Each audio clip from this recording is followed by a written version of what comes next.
Welcome to our Get SFU-Ready session for new international undergraduate students, and a big congratulations on your acceptance to SFU. If you're still waiting for your admissions offer, we wish you the best with it, and we hope that you will hear the good news soon. We are so pleased that you've chosen SFU as part of your academic journey, and we sincerely hope your experience here will far exceed your expectations. Those of you who are watching the recording, please note that the auto caption functionality may not be 100% accurate.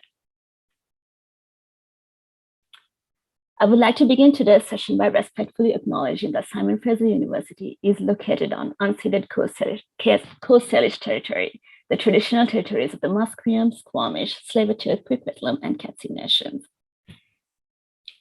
We'd like to start highlighting some transition programming that's available to you. Over to you, Nargis. Thank you. Hello, everyone. My name is Nargis, and I'm a third-year international student at SFU. I'm also a volunteer and events coordinator with the Global Connections Program, or as we call it, the GCP. Next slide, please. So who we are at GCP, what do we do, and what is it about?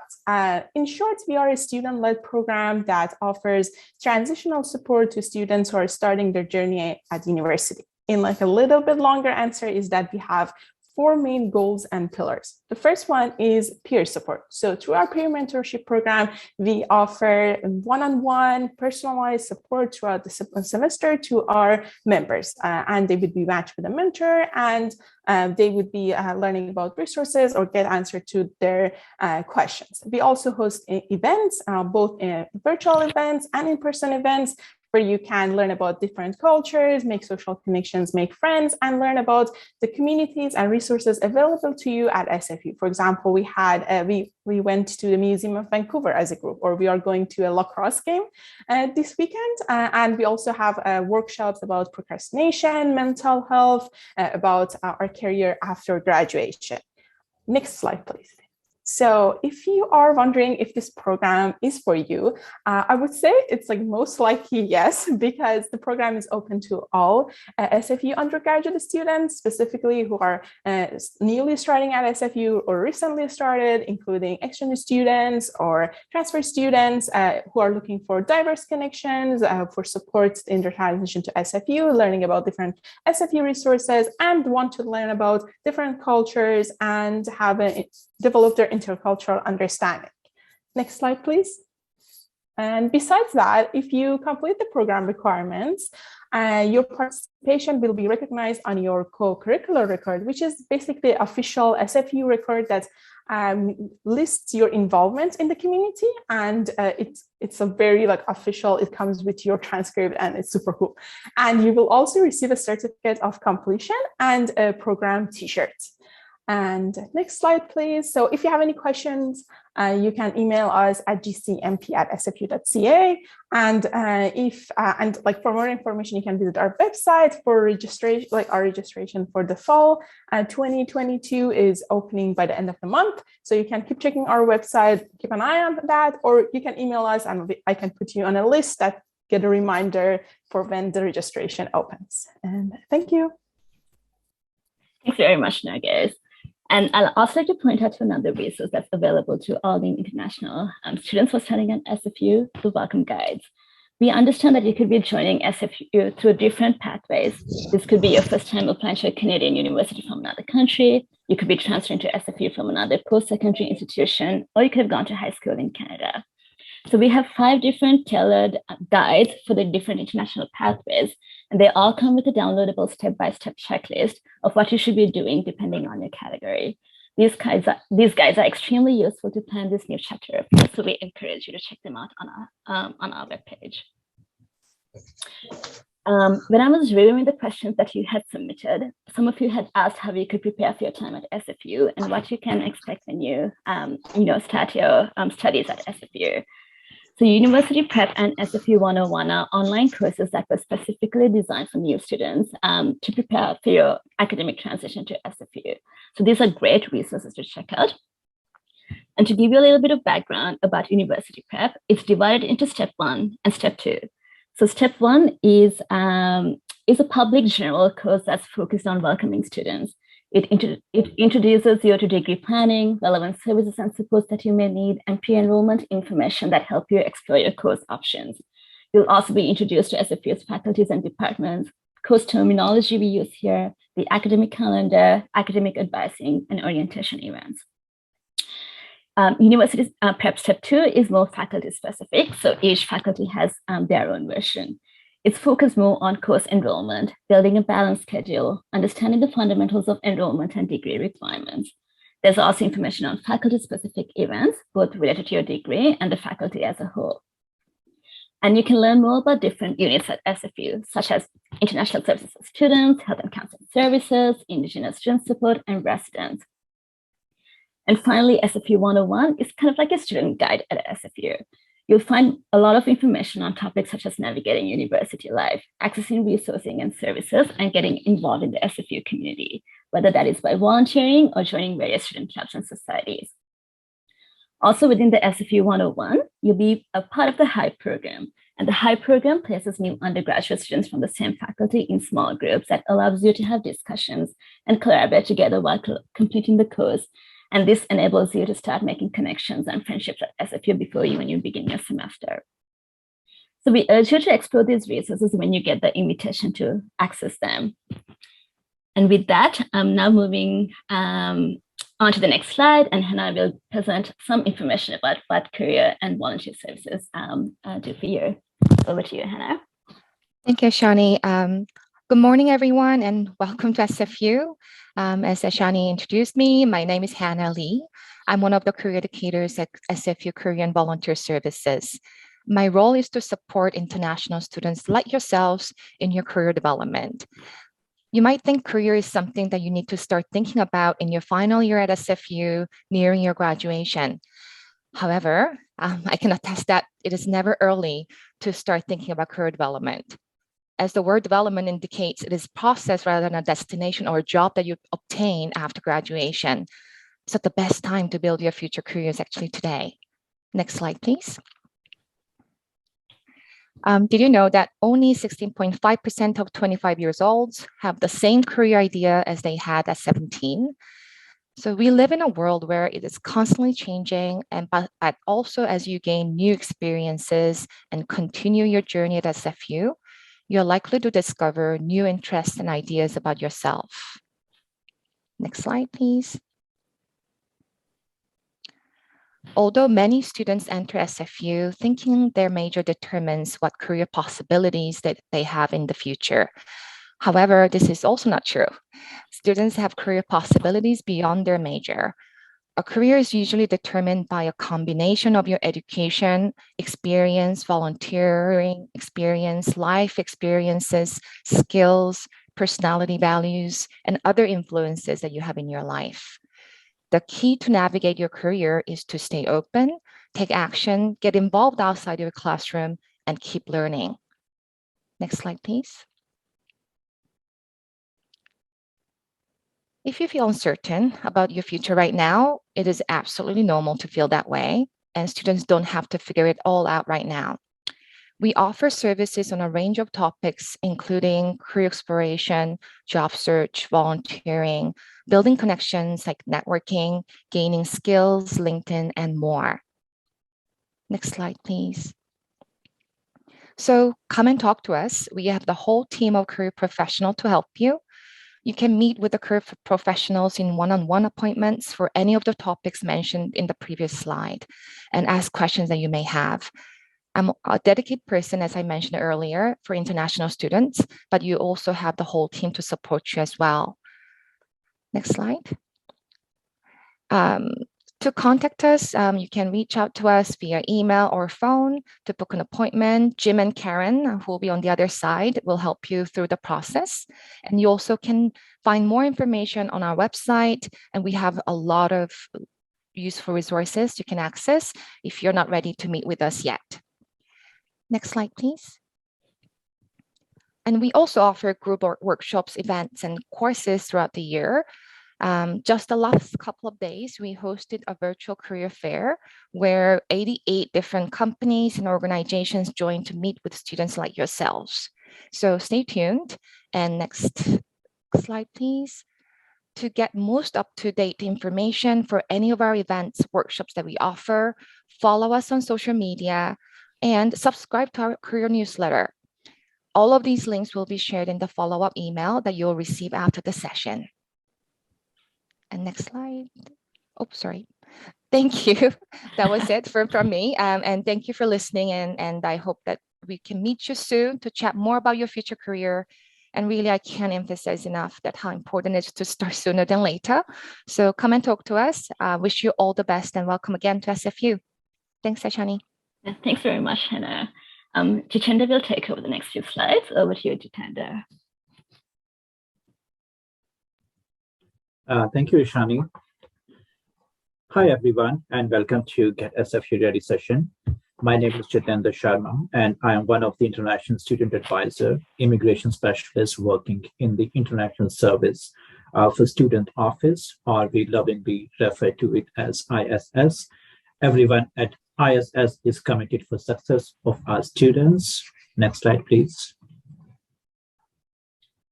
At ISS, we offer a range of services to help support your transition to SFU as an international student. You can see a list of what we offer on this slide.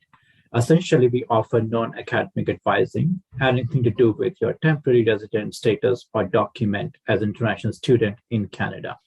Currently, we have 4 immigration specialists, and all of us are regulated Canadian immigration consultant and are licensed to provide advice on your study permit, visa, on off-campus work regulation, and more. In addition, our team at ISS can offer advice on medical insurance and navigating the Canadian healthcare system, which you will hear more about later in the session. We also provide transition support and intercultural program like the one Nargis has just described in the beginning. The ISS office also includes our study abroad team who coordinate international exchange and field school. You will meet them if you decide to incorporate an additional international dimension into your studies here. And lastly, we also have a program for refugee and newcomers in Canada. Thank you. Can you, next slide, please. If you are looking to connect with an international student advisor for a question about your immigration documents, work eligibility, or medical insurance as an international student, you can reach out to us in a number of ways.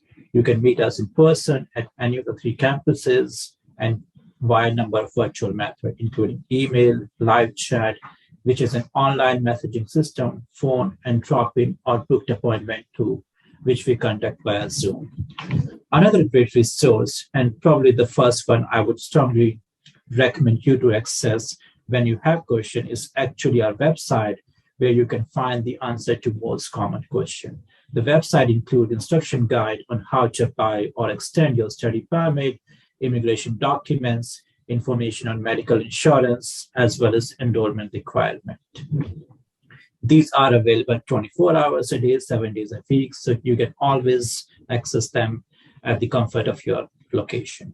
I also included a barcode where you can scan using your phone. You can bookmark this so you view it later on. This us and what we do. Now, as we move into immigration section of presentation, I will also draw your attention to disclaimer at the bottom of this slide. Particularly in the context of COVID-19, immigration policy can change rapidly and without notice. Therefore, the information that we are sharing today is only current as of today, that is March 10, 2022. Next slide, please. So presentation today is divided into 4 parts that will cover important concepts related to study permit, enrollment requirements, travel to Canada, and proof of vaccination. Next slide, please. So I thought it would be great to share some important concepts before I dive more into immigration content of our session. We will talk about the difference of visa and permits, how to maintain your status in Canada as an international student, and we will also discuss transfer students. Next slide, please. So first thing, visa and permit are not the same thing. Temporary resident visa, or TRV, is a travel document issued to those who are coming from a visa-required country. So for example, India, China, etc. while electronic travel authorization, or ETA, is a travel document issued to those who are coming from visa-exempt countries, except citizens of USA. So for example, Japan. TRV and ETA do not give you legal status in Canada. They are just travel document. These are automatically issued to you once you apply for your study permit from outside Canada and have been approved. What gives you legal status in Canada is what kind of document you possess, such as study permit, work permit, or visitor record. If you will be traveling to Canada for the first time for the summer 2022 term, you will receive your study permit at the Canadian Port of Entry. Your period of authorized stay in Canada is valid until your permit expires or until 90 days after you complete your program, whichever comes first. Next slide, please. So here are a few must-know items about your study permits. First, you are probably aware that you must be holding a valid study permit for all in-Canada components of your program.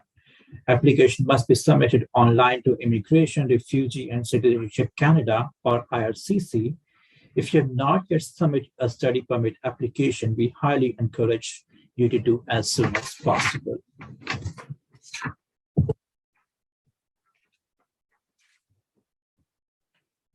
So, for example, the current processing time, in case you're applying for your study permit from outside Canada, is 13 weeks as of today. The time spent outside Canada will not be counted towards the length of your program. Because of the COVID-19, IRCC is introduced a temporary policy according to which you can start your program online and continue to study until the end of August 31, 2022, and that time will still be counted towards the length of your work permit. For outside Canada program, your study permit is currently not required, but for it to be counted towards the length of your work permit, you should have applied for your study permit before you start your program. Next slide, please.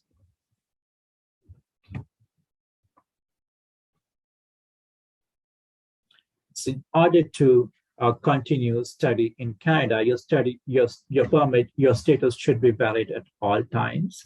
In case you need to extend your status, you must recommend, in case your study permit expires before you complete your program, you would need to extend your status. We recommend applying for study permit extension 3 to 4 months before your study permit expires. I do also want to know that it can only be applied from inside Canada. If you are outside Canada and holding a study permit that has expired or it will expire before you travel to Canada, you must follow the process for a new initial study permit application and wait for approval before traveling back to Canada. Among other requirements, you must provide proof of acceptance or enrollment to SFU as part of the process. If you are a brand new SFU student, you must submit a letter of acceptance or LOA when you're applying for your study permit.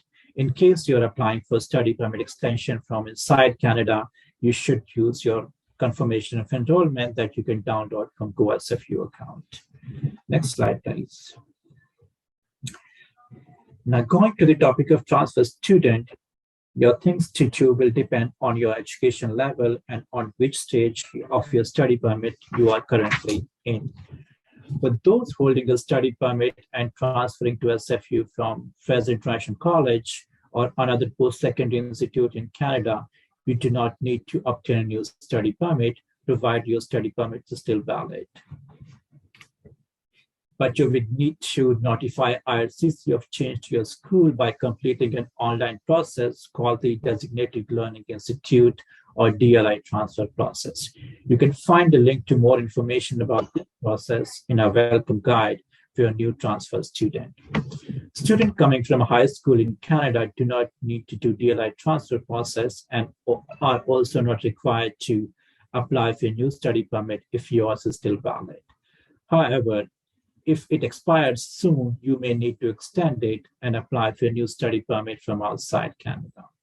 If it's still valid and if you wish to have on and off campus authorization in Canada, you will need to apply to change the condition on your study permit because as a high school student, you are not allowed to work on and off campus, but as a university student, you're allowed to do that. If you are applying for study permit, which is still in process, using documents from another institute, and now you plan to change your institute to SFU, in that case, you must submit updated document such as letter of acceptance to IRCC before your application is approved. You can submit your documents by IRCC web form. In case your application is approved from outside Canada and then you change to decide your institute to SFU, in that case, you may need to apply for a new study permit. Next slide, please. It is also important to be aware of your obligation as an international student in Canada once you are here. In the next few slides, we will talk about these things to ensure that you are compliant with study permit condition. Next slide, please. As a study permit holder, you're expected to comply with your study permit condition by actively pursuing your program in Canada and making reasonable progress towards completion of your program. From IRCC perspective, that means you must enroll in each academic session during your studies in Canada.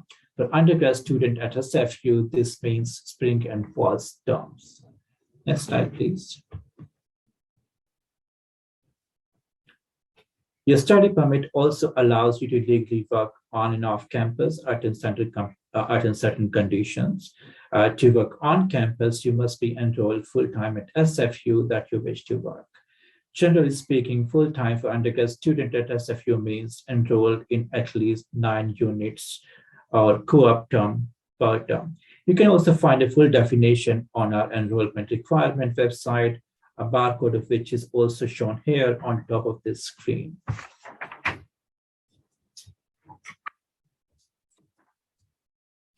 In addition, you must also hold a valid study permit, and that permit must include a condition printed on the document saying that you may work on or may accept employment.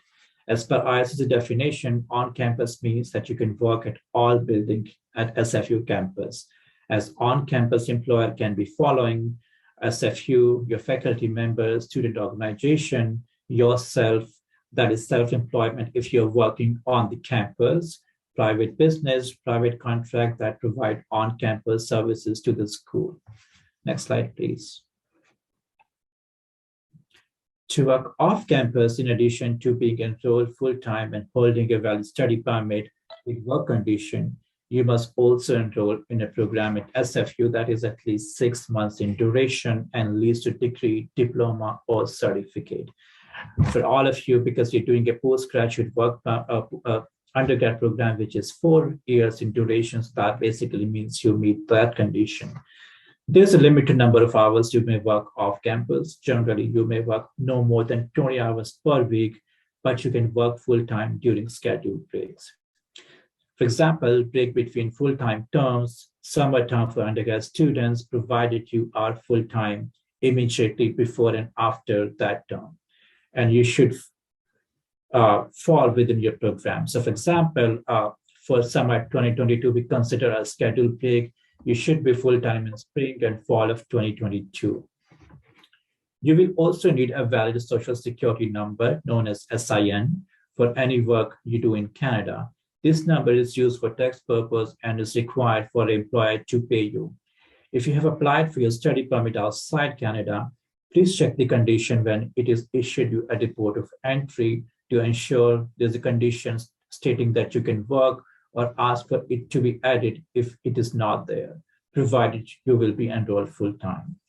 If you're already holding a valid study permit without work condition and now starting your studies at SFU, you may apply to change your condition of your study permit to have those added.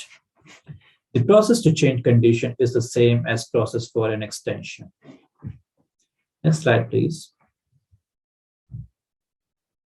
If you are accepted into SFU co-op program, you will need a valid co-op work permit to do so, your required co-op work terms. You can apply for co-op work term from inside Canada after you have been accepted to co-op Your SFU coordinator can give you a letter in support of your application.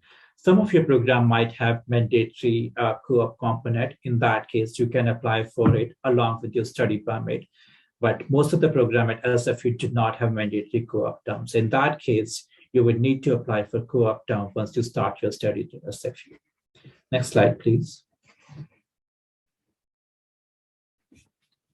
After you complete your program at SFU, you may also be eligible for postgraduate work permit that allows you to work up to 3 years in Canada. There are certain conditions that you need to meet to be eligible for postgraduate work permit. First condition is that you should be studying at designated learning institute, which SFU is. Your program should be 6 months or longer, and you should maintain full-time status throughout your program, except for scheduled break or final term. Next slide, please. So these were all some of the most basic conditions about immigration that you should keep in mind, whether you're applying for study permit or whether you want to apply for a work permit after completion of your program. Now we will shift gears a little bit and talk about consideration of traveling to Canada. So before I begin talking about traveling to Canada, I want to inform you that SFU has a travel and self-isolation guide available on our website. The self-isolation guide is SFU approved COVID-19 readiness plan. It is a 5-plan guide that will help you determine what you need to do before and after your travel to Canada. Even though it is 5 parts, we will only be explaining the first 3 parts today. I also want to highlight that assessment of whether and when to travel is unique to each student and situation. I also want to recognize that given that some of the courses might be offered remotely, we understand that traveling to Canada at that time is very personal decision. It is important that you consider what is best for you in the context of these factors. Next slide, please. As you are aware, to protect Canadians from the outbreak of COVID-19, the Canadian government has implemented some travel restrictions. These restrictions stop most non-essential travel to Canada. At this time, foreign nationals can travel to Canada only if they are eligible to. Therefore, we highly encourage you to check the travel regulation and restriction before you travel to Canada. For example, to enter Canada as an international student, you must meet following 3 requirements. You should be fully vaccinated. You must have a valid study permit or letter of introduction that shows you are approved for a study permit unless you don't need one. You must be attending a designated learning institution. If you are coming to Canada as an international student, it will be important to carry necessary document to show that you meet the requirement for entry and that you're coming to Canada for study. These documents include your study permit or letter of introduction showing you are approved for study permit, your letter of enrollment and letter of acceptance. You should also have a valid medical examination. So for example, if you have been living in a designated learning country outside Canada for at least 6 consecutive months in the year before you enter Canada, proof of valid immigration medical exam may also be needed. Keep in mind that medical exams are valid for 1 year from the date of the exam.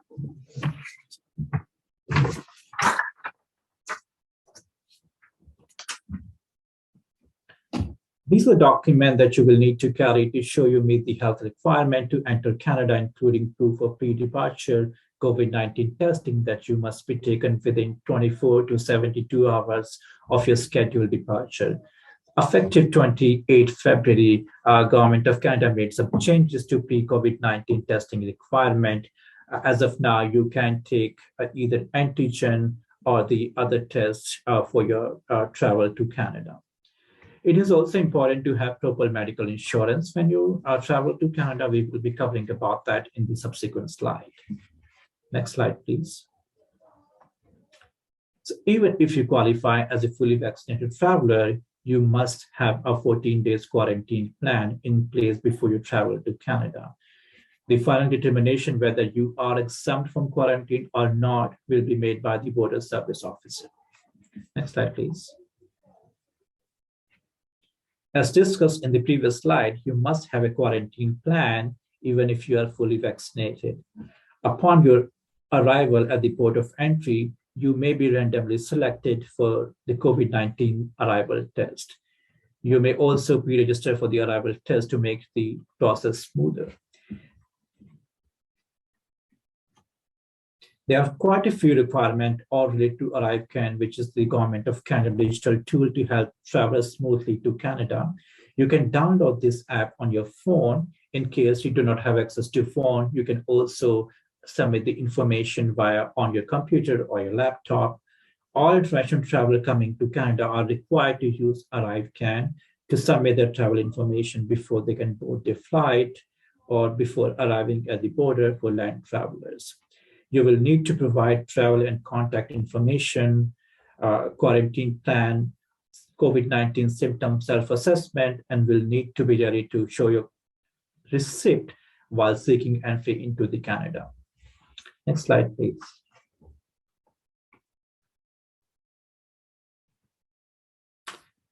So what do you mean by fully vaccinated? This means you have received full series of an accepted COVID-19 vaccine at least 14 days prior to your entry into Canada. The list of accepted vaccine is shown in the next slide. So these are all the list of vaccines which are accepted by Canadian government for an entry into Canada. The list was recently expanded to include all the vaccines which have been approved by WHO. Next slide, please. Once you know your travel date, you must register your travel and isolation plan with SFU as early as possible, since it will help SFU better coordinate support for you during your quarantine period in case the border officer asks you to quarantine. Next slide, please. So following the directive BC Public Health, proof of vaccination using the BC vaccine card is now required to access certain non-essential activities, events, and business at SFU. For example, indoor gyms, convocation or convocation ceremony. If you want to stay in residence, you will also need to have, provide proof that you are fully vaccinated. Now, these conditions may be updated or modified in the coming months. Next slide, please. If you are vaccinated outside of Canada, you can show your international proof of vaccination plus passport as a proof of vaccination. In case you want to get a BC vaccine card, you will need to apply for a BC personal health number, which you can only apply once you are in Canada and BC. So as soon as you arrive in BC, you can call BC Health Services and get your PHN number, and then you can apply for BC vaccine card online. Next slide, please. SFU students are also required to submit proof of their vaccination on our website, the Thrive Health website. So you can send the PDF form to covid19sfu.ca. We will include these information once we send you an email after this session. Next slide, please.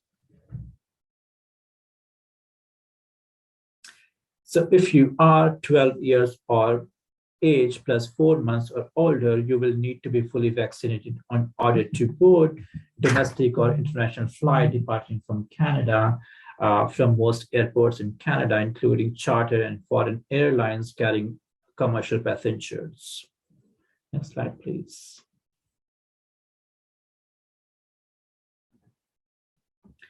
Just to leave with a few helpful tips. When it comes to your study permit, be sure to apply as soon as possible. If you are here in Canada with a valid study permit, which is near expiring, make sure that you apply for extension before it expires. If you are transferring to SFU from FIC or another designated learning institute, don't forget to complete the DLA transfer process to notify IRC that you will be studying at a different institute. This is definitely a time of information overload, but I also want to iterate that our website has a lot of resources that will help you with your planning at this time, both as a new SFU student and when trying to stay up to date on COVID-19 related documents. Please also be able to ensure that you continue to monitor government website for any updates on travel restrictions. Next slide, please. As always, if you have any question whatsoever, you are more than welcome to reach out to us, and we will do our best to help you and support you. Thank you for your time. I hope that you found this session helpful. We will now move on to our first Q&A session, and I'll hand over the mic to my colleague, Sophia. So for the second part of today's session, we will cover medical insurance and support at SFU. Again, my name is Ashani, and I'm an international student advisor for programs and settlement. For this portion, I'm grateful to have Ricky from Health and Counseling Services and Ali from Student Care joining me. So just to give you a brief background of medical insurance in Canada, there are generally two types, primary and secondary. As international students, you must have adequate medical insurance for the entire duration of your studies. If family members are accompanying you, they should also have adequate medical insurance during their stay in Canada. Please note that medical services can be extremely costly without valid insurance. So it is in your best interest, as well as it is your responsibility to ensure that you have valid coverage at all times. So Ricky is going to explain the difference between primary and secondary medical insurance. Primary medical insurance covers medically required services, such as visits to doctors, hospital stays, and diagnostic medical testing. Primary medical insurance is legally required for all residents of British Columbia, including international students, and is provided through the BC Medical Services Plan, or simply known as MSP.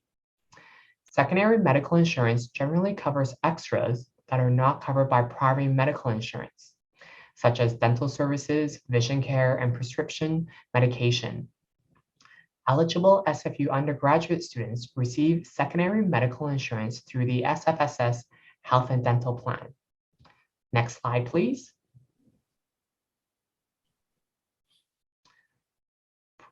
This diagram shows a general timeline for primary medical insurance for those of you who are newly arriving in British Columbia.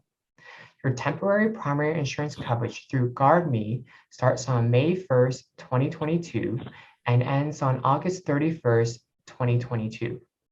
You are automatically enrolled in the GuardMe medical insurance. If you are arriving before May 1st, you may choose to purchase early arrival insurance. As soon as you arrive, you will need to apply for BCMSP. There is a 2 to 3 month waiting period. Depending on when you arrive in BC, your BC MSP coverage start date will be different, and you may have some overlap period of BC MSP and GuardMe coverage. Next slide. So just to explain a little bit more about your GuardMe and SFU plan, it is a temporary plan. It is meant to give you temporary primary medical insurance. And the goal of it is to ensure that you have coverage while you're waiting for your BC MSP and to allow you to have immediate access to medical services should you need it. As international students at SFU, you'll automatically be enrolled in GuardMe at SFU plan for your first term only. Your coverage will begin on May 1st and end on August 31st. We will not enroll you in subsequent terms. The cost of the plan is $281 per term, and some of you may have already seen it reflected in your student account as part of your student fees. If you will not be physically present in Canada during the summer term and you'll be taking all your courses remotely, you can opt out of GuardMe by May 30th by completing the out-of-country opt-out form online. If this applies to you, you must ensure that you have adequate medical insurance coverage when you arrive back in BC. Please contact us before you travel. If you have been living in BC and already have BC MSP, you can also opt out of the GuardMe plan by May 30th for a full refund of the $281. To be eligible for the refund, you must have not used your GuardMe plan. A partial refund is available to you if you have not used GuardMe and you have received your BC MSP card before July 31st. And lastly, as this will be the case for many of you, if you're planning to arrive in BC before May 1st, please note that you should purchase additional early arrival insurance through the GuardMe website to have adequate medical insurance upon your arrival. Once you have been enrolled in GuardMe, you will receive a welcome email from GuardMe at SFU at the beginning of the term. This email will include a link to log into your account to view your policy details and submit your claims. You can also view and download your Health Access Care card, which is your proof of insurance, and it will have your name, student number, policy number, and policy start and end date. We recommend printing and carrying this card with you at all times. This card can be used for direct billing at some medical clinics and dental offices. Make sure to keep this card with you for future reference, as you will need it for direct billing or to submit a claim. BC MSP is a provincial primary medical insurance, and all students staying in BC for 6 months or longer are legally required to enroll under the Medicare Protection Act. Unlike GuardMe at SFU, it is not an automatic enrollment and cannot be done through SFU. If you are physically in BC and haven't applied for MSP already, please apply right away online. Or you can apply as soon as you arrive in BC. For a new BC resident, you must fulfill the wait period of 2 to 3 months. For example, if you arrive in April, you will need to add May and June. Your BC MSP coverage will begin on July 1st, 2022. GuardMe plan will provide you a medical insurance coverage during this period. To apply for BC MSP, your current study permit must be valid for a period of 6 or more months. If you have any dependents, they could be added to your plan when you apply. The cost for BC MSP is $75 per month for all study permit holders. It is called the International Student Health Fee. You will receive an invoice monthly by mail, and you can make payments online, by mail, whatever method you choose.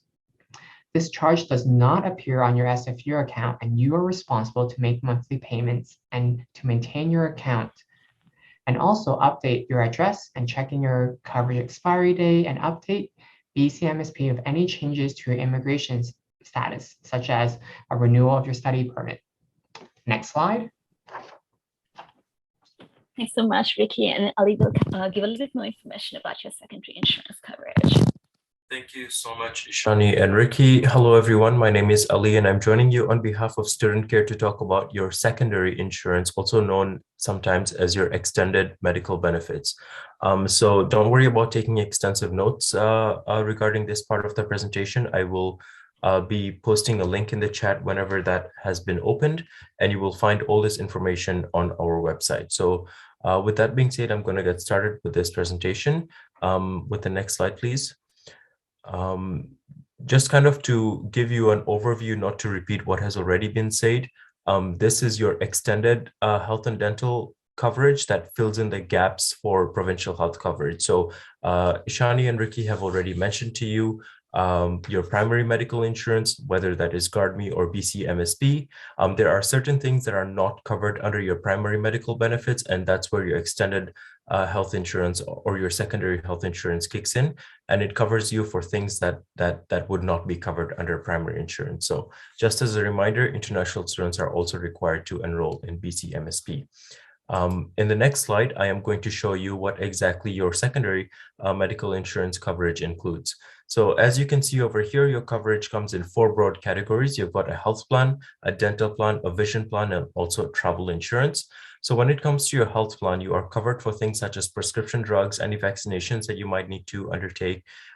If you ever need to see a mental health practitioner, whether that is a psychologist or any other mental health benefits you need to access, your plan will cover you for that as well. And then you have some paramedical practitioner coverage. So things such as physiotherapy, massage therapy, chiropractors, and so forth. This is not an exhaustive list. There is a breakdown of this on our website, but this is just kind of to give you a snapshot of your health plan. And then you've got a dental plan as well, which covers you for up to $700 during your coverage period.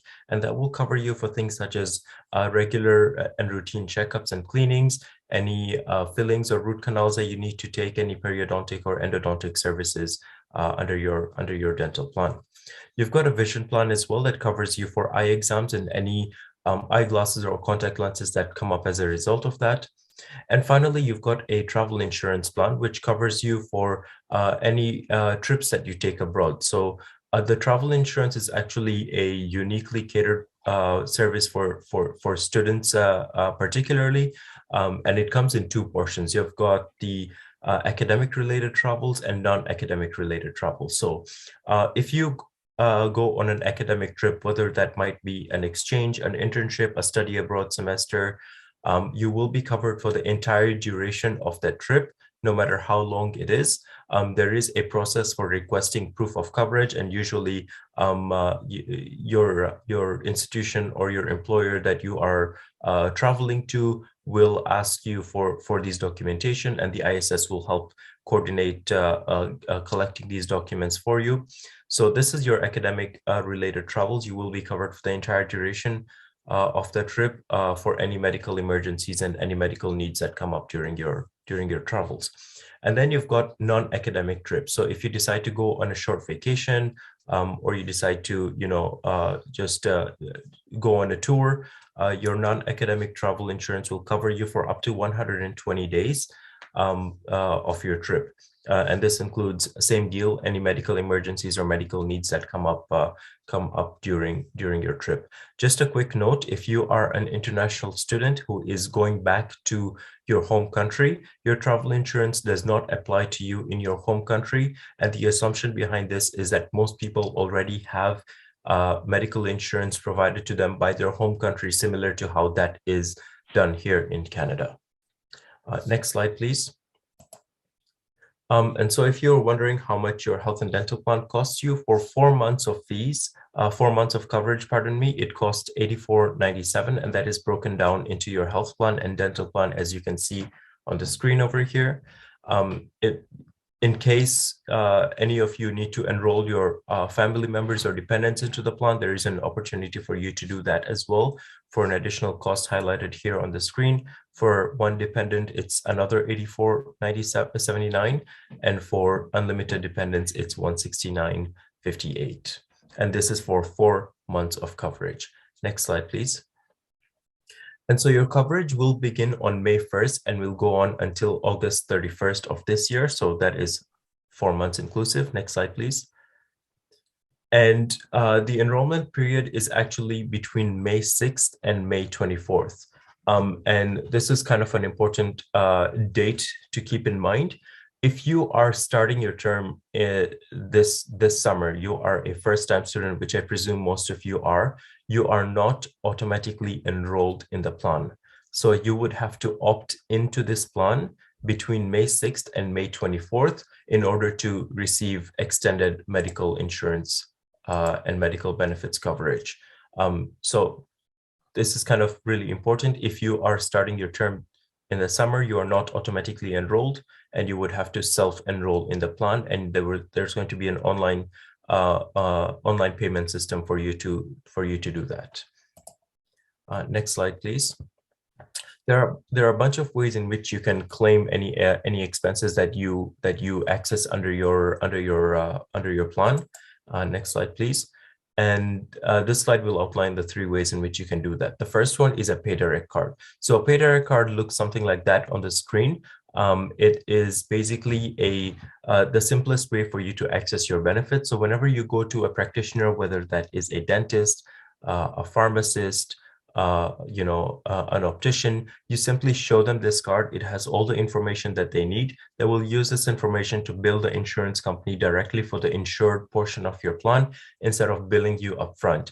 That really is a helpful tool, because then you don't have to do the paperwork, and you don't have to worry about submitting any claims and waiting for a reimbursement to be deposited into your bank, or waiting to receive a check in the mail. So this kind of really cuts the process down and makes it a whole lot faster and simpler for you.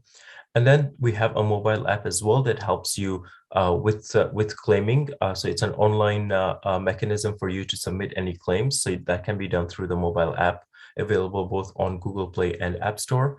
The mobile app will also allow you to access your travel benefits in case you are on a trip and you need to access your benefits. Your mobile app will allow you to do that. And it has a digital version of your pay direct card as well. So in case you lose your physical copy, your mobile app will support you with a digital copy. Lastly, we have the online forms, which is kind of the most traditional way of submitting claims. You can find all these forms on our website, studentcare.ca. You would just kind of fill it out online or print it, fill it out by hand and send it via mail. We also have an office on campus. So if you prefer to drop off your claim forms at our office on campus, you are more than welcome to do that. And I will kind of describe where our office is located at the end of this presentation. Next slide, please. The next thing I want to talk about is the student care networks and basically explain to you how this works. A network is, next slide, please. A network is basically a group of practitioners who have kind of come together and opted in to provide students with additional discounts and benefits, so you don't have to stretch your wallet when you're trying to access your health benefits. And so we have networks for various things such as vision, dental, chiro, physio as well. And you will be able to see kind of a list of all these professional networks on our website. You will be able to filter them by your location, by your campus, or by the name of the professional that you would like to visit. In the next slide, I'm going to kind of demonstrate how that works. So this is an example of a dental network. As you can see on the screen over here, you have the insured portion of the plan, which is 80% for preventative services. So any cleanings that you might undergo for, or any recall exams that you undertake, your insurance plan, your dental plan will cover you for 80% of that procedure. However, if you go to a member of the savings network, of a student care network, you will get an additional 20% discount on your plan, and that kind of brings your total coverage to 100%. That means you're paying $0 out of pocket for any preventative services. The same formula applies to basic services. You're covered for 70%. You will still get the 20% discount, and you would only be paying 10% out of pocket at the end of the day. The good thing is you will be provided that discount even if that benefit is not covered under your plan. So as you can see here, major restorative services are not covered under your dental plan, but you will still get that 20% discount, and that kind of brings your out-of-pocket costs down a little bit. One thing I should note that it is not mandatory for you to go to a practitioner who is part of the savings network. So if you have, for example, a dentist that you have been going to for a long time, and you continue and you'd like to continue seeing them, you're more than welcome to continue seeing them, as long as they are licensed to practice in Canada, anywhere in the country. You will be covered for the insured portion of the plan. So it's not compulsory for you to visit a network practitioner, but you, if you choose to do that, you will get an additional 20% discount. Next slide, please. We have come to the end of the presentation. As I promised to you, the student we are located in the Student Union Building Room 2301, so that is in the Burnaby campus. We also have a direct line for SFU students, so you can reach us there at any time, Monday to Friday, 9 to 5. If you have any questions that I'm unable to answer today, or if we don't get to all of them today. This QR code will take you right to our homepage, and that is a helpful resource for you to start in case you have any questions, after this presentation that remain unanswered. Most likely they will be available on the website, but if they're not answered, then feel free to reach out to us and we'll be happy to answer them for you. With that being said, I will pass it on to Ricky. Thank you, Ali. Hi, everyone. I would like to provide a quick overview of our services here at SFU Health and Counseling. So we have a team of doctors, psychologists, mental health nurses available to help you during your studies here. Please note, with everything that's happening, we are seeing students through a variety of methods, including Zoom, telephone, or in person. If you need to contact one of our providers, please call one of the numbers listed on the slide or visit our website on how to make an appointment. Next slide, please. So I am the transition case manager here at SFU Health and Counseling. I provide support specifically to students from international pathways and work to support students with their transition into SFU as well as out of SFU when you graduate. So I provide a variety of support in different areas, including mental health, culture shock, finances, understanding different systems, the labor market, employment information, and much more. Feel free to connect with me. I'm happy to provide any type of support you may need. Next slide, please. At Health and Counseling, we offer a variety of programs to support you during your studies. We have group programs you can participate in, self-guided resources you can utilize anytime, even right now before you come to SFU. Please check out our website for more information and take advantage of these resources. Next slide. Lastly, we also have the MySSP program. This is a free mental health program available to any SFU student. You can access it even if you are not in Canada. The program is available 24 hours a day, 7 days a week. You can call the number on this slide, or you can download the app from the Google Play Store or Apple Store. So that's it from me. I'll turn it back to Ashani. Well, thank you so much, Ricky. And with that, that brings to the end of part 2 of the presentation. We'll move on to a second Q&A, and as such, we will end the recording now as well.